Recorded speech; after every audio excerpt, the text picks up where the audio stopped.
Nabi SAW kata kepada kita sepatah ikhwan, dalam riwayat Muslim, hadis Abi Hurairah. Nabi kata, la yashkuru abdun abdan fid dunya illa satarahullahu yawmal qiyamah. Nabi kata, satu orang hamba, tidaklah dia menutup satu aib, satu benda jelek, benda buruk yang ada pada satu hambanya lain, melainkan Allah Ta'ala tutup jelek dia di hari akhirat esok.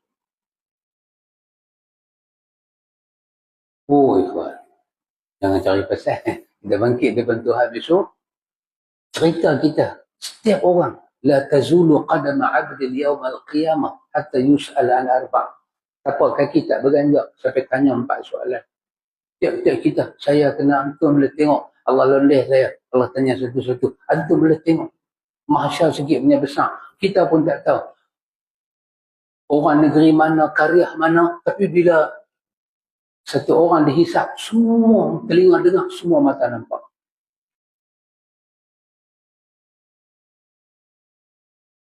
Tiba-tiba, malaikat tengok. Dalam hidup kita ni, masa kita duduk dalam dunia tu, pernah ada satu benda kita buat. Apa dia? Kita tutup aib orang.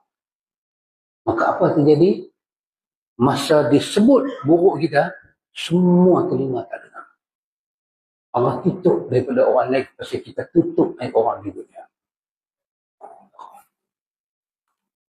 Masa tu kita akan minta kepada Tuhan. Kita nak hidup balik. Kita nak tutup lagi aib orang.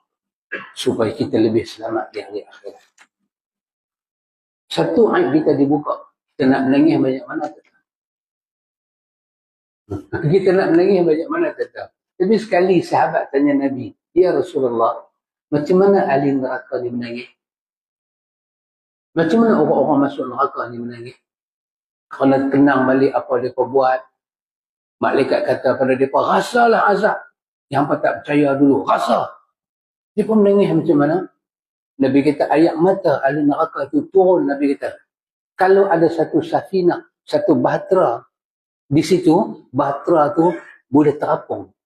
Punya banyaknya ayat mata dia. Oh.